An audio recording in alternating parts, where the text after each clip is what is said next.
Hello, so we're going to start with arithmetic sequences. And we already talked about in my intro video what a sequence is. It's just a list of numbers that typically follow a pattern. So each number listed is called a term. First term is denoted by a sub 1. So a sub 1 is 2, a sub 2 is 4, a sub 3 is 6, a sub 4 is 8, and so on and so forth, until you get to the nth term, which is a sub n. We have finite and infinite. So finite, it has a fixed number of terms, whereas an infinite has, surprise, an infinite number of terms. Hence the ... signifying that it goes on forever. We have two basic formulas that come up when we talk about sequences and series. We have explicit versus recursive. So remember, an explicit formula will give you any term, whereas recursive formula, you can't find the next term without the previous term.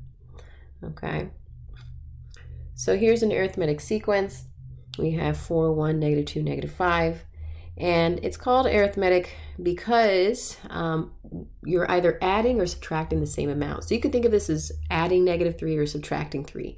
But to get each subsequent term, we subtract 3. 4 minus 3 is 1, 1 minus 3 is negative 2, negative 2 minus 3 is negative 5, and so on and so forth. Now that number that we're going down by each time is called the common difference, and we use the letter D to denote the common difference. So D here is negative 3. Now for our formulas. Okay, so here's our formula that's explicit, the formula that you use to find any term at any given time. A sub 1 denotes the first term.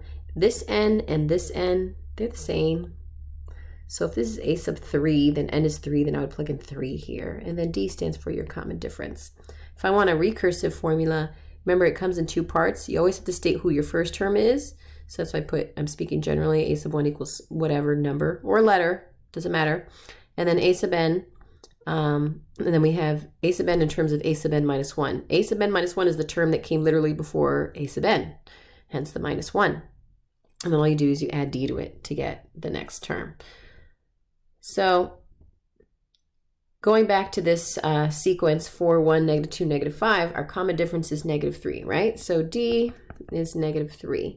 So when I go into this formula, up here we replace D with negative 3.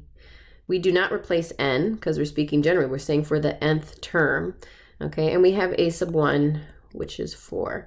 And then if you were to clean it up and distribute this negative 3, you would end up with a sub n is equal to 4 minus 3n plus 3. And then these two are like terms, and that's how we end up with this explicit formula. A sub n is equal to negative 3 times n plus 7. For our recursive formula, remember we need the two parts. We need the first term. So this is my first term. And then all you do is you write a sub n is equal to a sub n minus 1, and then slap on your common difference. So since this is negative 3, it's minus 3. You could also write it as plus negative 3. It doesn't matter. Same thing.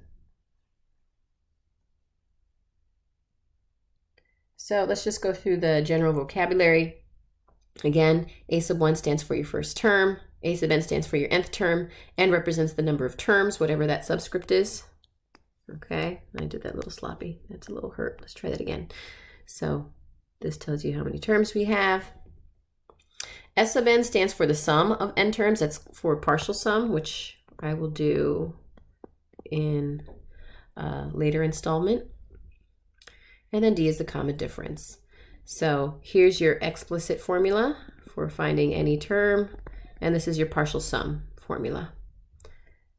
And that's it. Those are the basics.